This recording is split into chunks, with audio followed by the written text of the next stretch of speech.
I remember vividly a day when my mom and I had to run for our lives. There was a mob, hundreds of people, chanting, angry, ready for blood.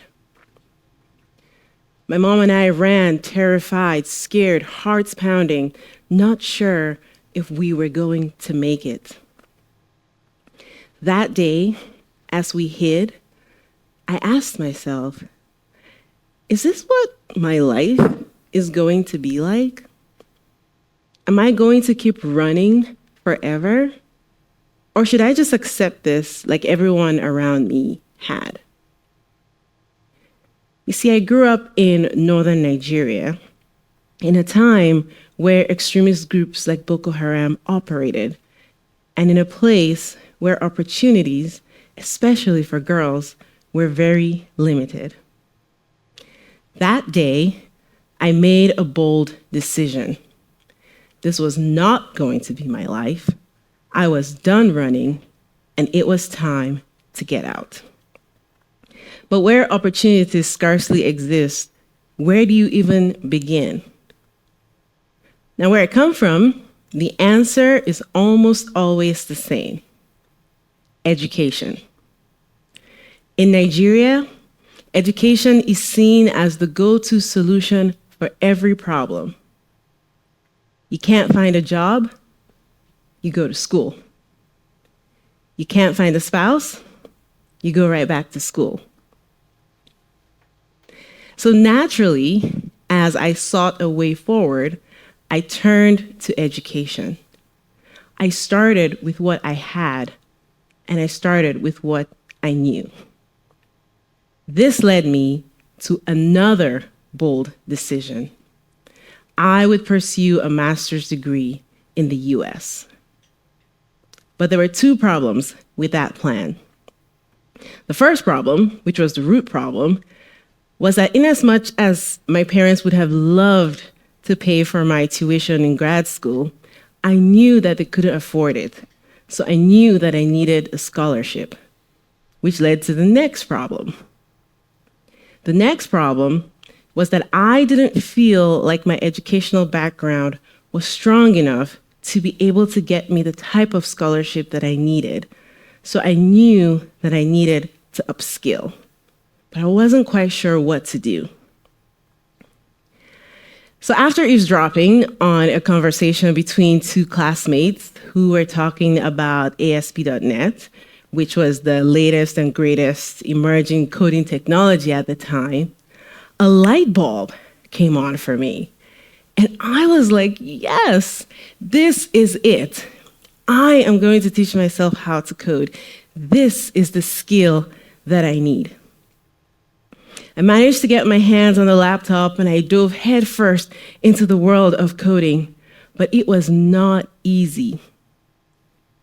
With download speeds back then of about 320 kilobytes per second, which for context is about 700 times slower than it is here in the US. And electricity of about 4 hours a day if we got that much, it was tough.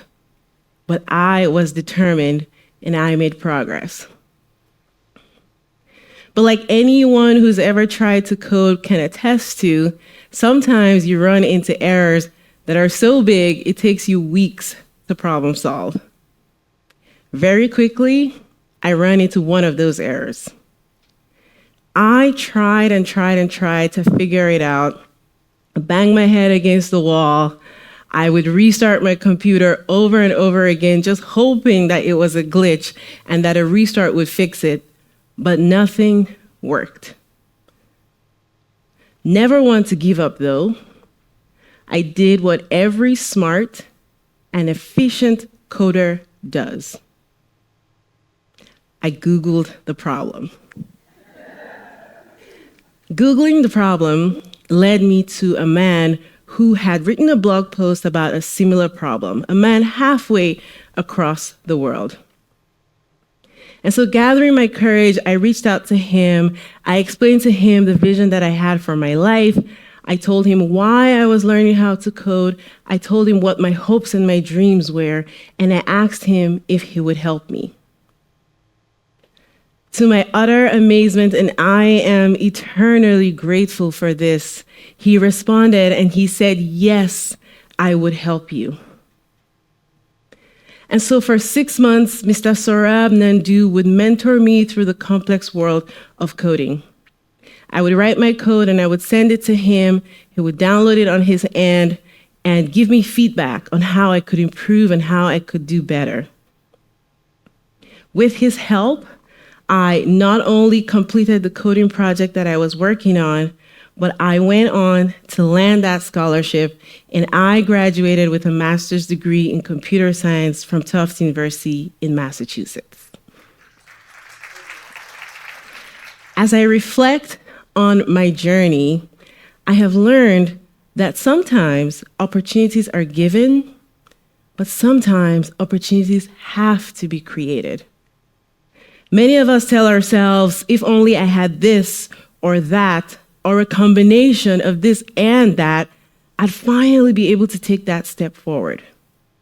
We're constantly waiting for the perfect moment, the perfect time, the perfect opportunity to be able to move forward.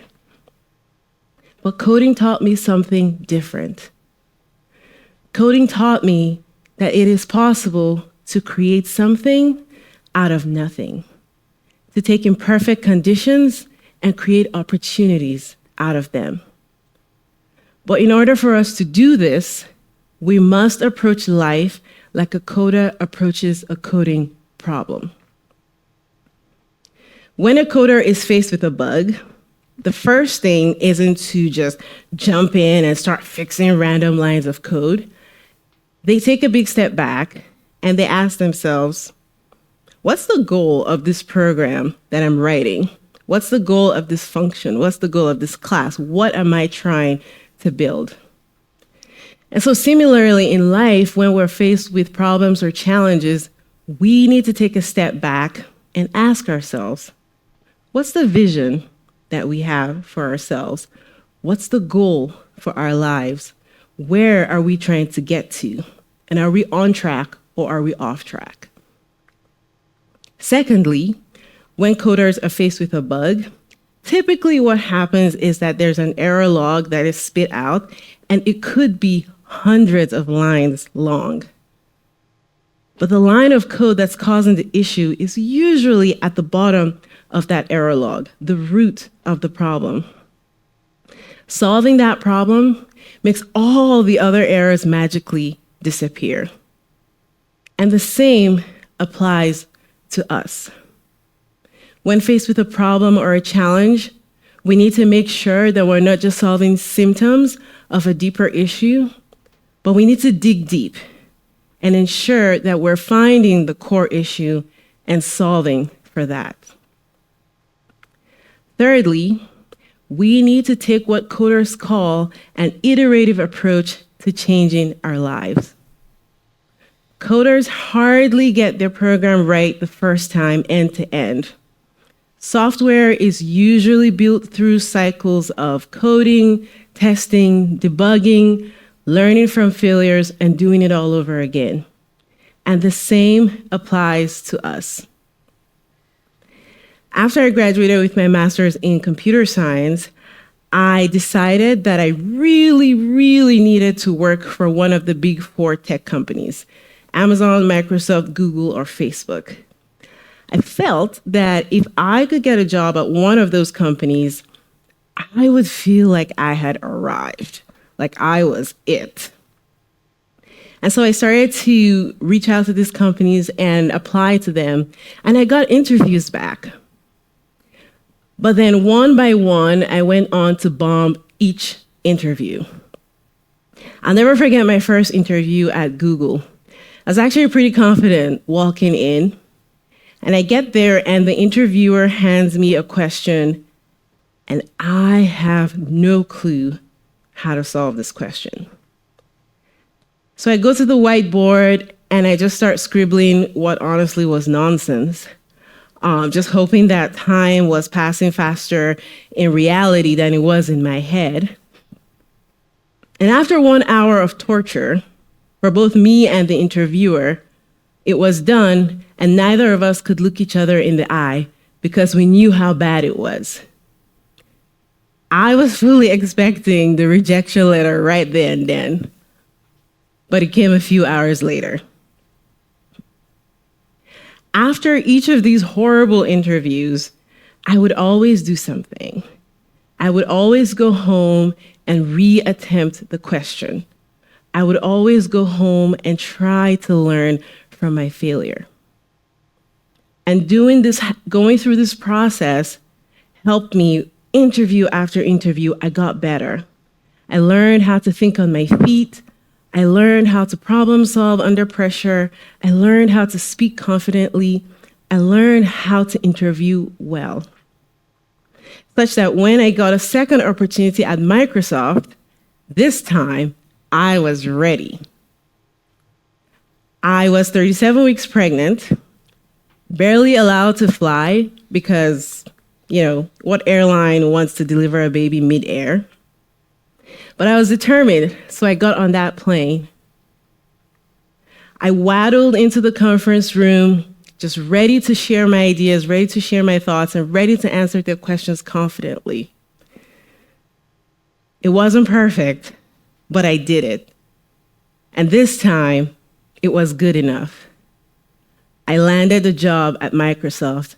I had gotten my dream job. I didn't get that job because I was lucky. I didn't get that job because I'm part of a certain statistic. I got that job because I worked hard and I learned from my failure and I got better with each try. Lastly, I want you to do what I did. I want you to ask for help. No great coder works in isolation. Many of the platforms that we use and we love have been built by teams, by communities of people that have come together to help each other out. And the same works for us.